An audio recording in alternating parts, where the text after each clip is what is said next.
131वी घटना दुरुस्तीचं विधेयक पार्लमेंटमध्ये मांडण्यात आलं आणि त्याला 2/3 बहुमत नाही मिळालं आणि त्यामुळे लोकसभेत ते मंजूर झालं नाही.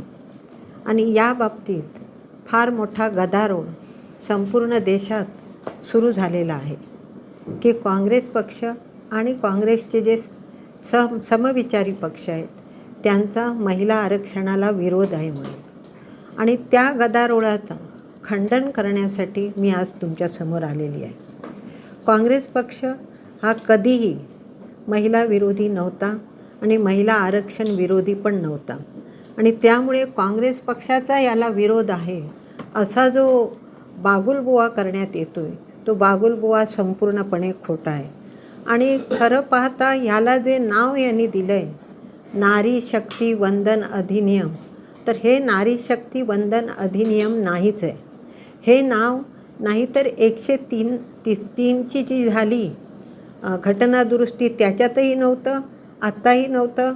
फक्त महिलांना आकर्षित करण्यासाठी हे नारी शक्ती वंदन अधिनियम असं म्हणून ह्याला नाव देण्यात आलेलं आहे. 106वी जी घटना दुरुस्ती झाली त्या घटना दुरुस्तीनुसार महिला आरक्षण कायदा संमत झालेला आहे.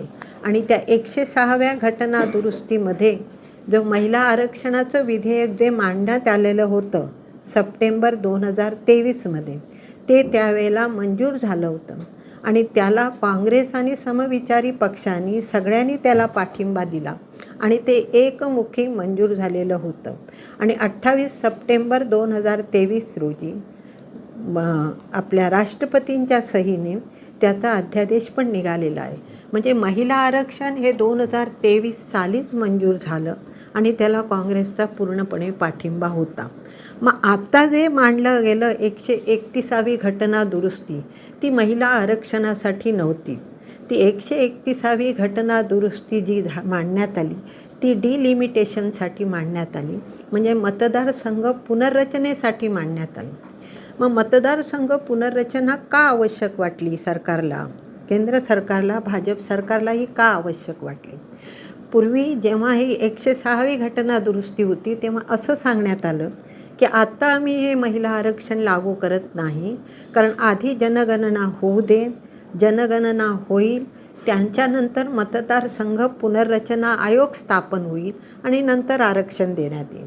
नाहीतर मग जर 2023 साली जर हे मंजूर झालेलं होतं महिला आरक्षण तर 2024च्या लोकसभेच्या इलेक्शनला महिलांना रिझर्वेशन मिळायला हवं होतं. पण 2024ला महिलांना आरक्षण द्यायचं नव्हतं म्हणून यांनी या अटी त्यावेळेला सांगितल्या. पार्लमेंटमध्ये गृहमंत्र्यांनी स्वतः सांगितलं 2026ला जनगणना होईल, नंतर डिलिमिटेशन तो आयोग स्थापन केला जाईल आणि नंतर महिलांना आरक्षण देण्यात येईल. मग त्यावेळची परिस्थिती तशी असताना त्यावेळेला जर महिला आरक्षण देण्यात येण्याची शक्यता असताना त्यावेळेला न देता आत्ता हे का मांडण्यात आलं? हा एक सगळ्यात मोठा त्यांचा काय कावेबाजपणा आहे तो सगळा लक्षात आला.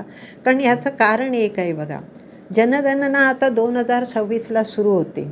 मग आता हे जे करत आहेत केंद्रीय जी मतदारसंघ पुनर्रचना ते 2011च्या जनगणनेवर घेत आहे. जर 2026ची जनगणना होते आणि जर ती जातनिहाय होते, जातनिहाय जनगणना आमच्या दृष्टीने अतिशय महत्त्वाची आहे, कारण त्याच्यात ओबीसीना मिळेल, इतर पक्ष जे आहेत त्यांचं रेशो त्याच्यात ठरेल. ते न ठरवता 2011च्या जनगणनेवर ते घेत आहे.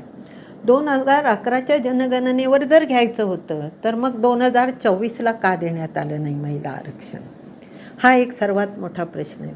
आणि आत्ता देताना उगाचच महिलांच्या आरक्षणाचं नाव पुढे करण्यात येतं आहे.